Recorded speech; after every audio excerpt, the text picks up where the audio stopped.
સરકારી વ્યવસ્થાઓમાં સામાન્ય લોકો પરેશાન થતા રહે અને વીઆઈપી મહાનુભાવો સુખ સુવિધાઓનો લાભ લેતા રહે તે વર્ષોથી ચાલતું આવ્યું છે, પરંતુ જેને કોર્ટે દુષ્કર્મ જેવા ગંભીર કેસના આરોપસર આજીવન કારાવાસની સજા આપી હોય તેને સરકારી તંત્રમાં વીવીઆઈપી સુવિધા આપવામાં આવે તો સામાન્ય લોકોનો સિસ્ટમ પરથી ભરોસો જ ઉઠી જશે। આવી જ ઘટના અમદાવાદની સિવિલ હોસ્પિટલમાં સામે આવી છે।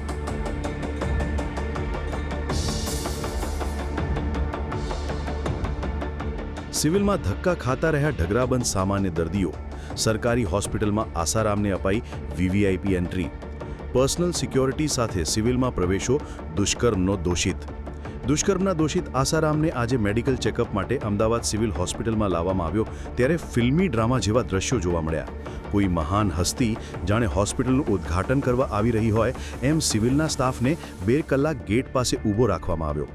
સિક્યોરિટીની સાથે બાઉન્સરો અને પોલીસ કર્મીઓ પણ સિવિલના ગેટની આસપાસ ગોઠવાઈ ગયા અને અમદાવાદ સિવિલ હોસ્પિટલમાં હાઈફાઈ કારમાં આસારામની થઈ વીવીઆઈપી એન્ટ્રી।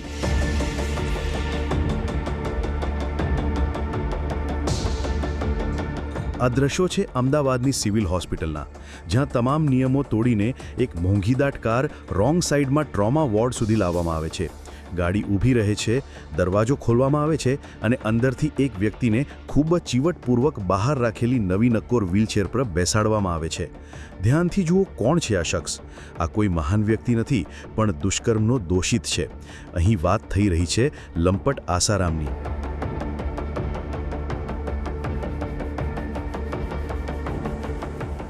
દુષ્કર્મના દોષિત આસારામને મેડિકલ ચેકઅપના નામે અમદાવાદની અસારવા સિવિલ હોસ્પિટલના ટ્રોમા સેન્ટરમાં લાવવામાં આવ્યો।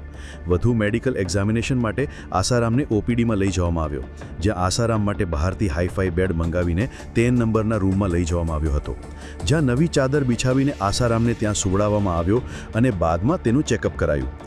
જ્યાં સામાન્ય દર્દીઓને રજડતા મૂકીને બધા ડોક્ટરોને આસારામની સેવામાં લગાવી દેવામાં આવ્યા હોવાના દ્રશ્યો પણ સામે આવ્યા। ત્યાં હાજર દર્દીઓ અને તેમના સગાઓએ આ બાબતનો ભારે વિરોધ કર્યો, જો કે તેમની ફરિયાદ સાંભળવામાં ન આવી। જોધપુર કોર્ટથી સિવિલ હોસ્પિટલ પર એક લેટર છે કે એમની મેડિકલ કન્ડિશનની તપાસ કરવી, એના માટે એક બોર્ડ બનાવવામાં આવેલું, જેની અંદર 2 કાર્ડિયોલોજિસ્ટ, એક ન્યુરોલોજિસ્ટ અને મેડિસિનના હેડના અંડરમાં એક બોર્ડ બનાવ્યું અને પછી એમને લાયા પછી એ બોર્ડને જે પ્રમાણે જરૂર પડી એ પ્રમાણે બીજા કન્સલ્ટન્ટને પણ બતાવવામાં આવ્યું, એટલે કે નેફ્રોલોજિસ્ટનો પણ ઓપિનિયન લેવામાં આવ્યો, ગેસ્ટ્રોફિઝિશિયનનો લેવામાં આવ્યો, સાથે સાથે જનરલ સર્જનનો લેવામાં આવ્યો અને યુરોલોજિસ્ટનો પણ ઓપિનિયન લેવામાં આવ્યો। એટલે આ બધા લોકોએ એમને એક્ઝામિન કર્યા છે અને પછી જે જરૂરી ટેસ્ટ કરવા પડે એની અંદર ઇકોકાર્ડિયોગ્રાફી કર્યું છે, એક્સરે, અલ્ટ્રાસાઉન્ડ કરી અને બાકીના ટેસ્ટ પણ લીધા છે અને એ ટેસ્ટનું રિઝલ્ટ આવશે અને પછી એ બોર્ડ બેસી અને નક્કી કરશે કે એમની પરિસ્થિતિ કેવી છે। જે અમારા ઉપર જે લેટર છે એમાં એવું કહેવામાં આવ્યું છે કે એમને હોસ્પિટલાઇઝેશનની જરૂર છે કે નહીં, અથવા કે કન્ટિન્યુએશન મેડિકેશન, કેવી રીતની એમની જે મેડિકલ કન્ડિશન્સ છે એને એક્ઝામિન કરવા માટે એમને અહીંયા મોકલ્યા હતા અને અંદાજિત એવું કહીશું કે લગભગ 4 કલાક જેવી એમની તપાસ બધા આ ટીમે થઈ અને હોસ્પિટલના સત્તાધીશો ભલે હાલ આ વાતથી ફરી રહ્યા હોય, પણ ત્યાં હાજર દર્દીઓ અને તેમના સગાઓએ આ પરિસ્થિતિનો અનુભવ કર્યો છે।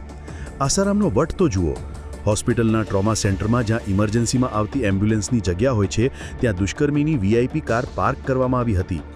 વાત એટલેથી અટકતી નથી, ત્યાં હાજર પત્રકારો સાથે પણ આસારામના ગુંડાઓએ ગુંડાગર્દી કરી હોવાના દ્રશ્યો સામે આવ્યા છે। આસારામ જેલમાં હોય કે બહાર નીકળે, તેના ગુંડાઓ નહીં સુધરે। આ દ્રશ્યો તેનો દેખીતો પુરાવો છે। સરકારે આ મામલાને ગંભીરતાથી લેવાની જરૂર છે।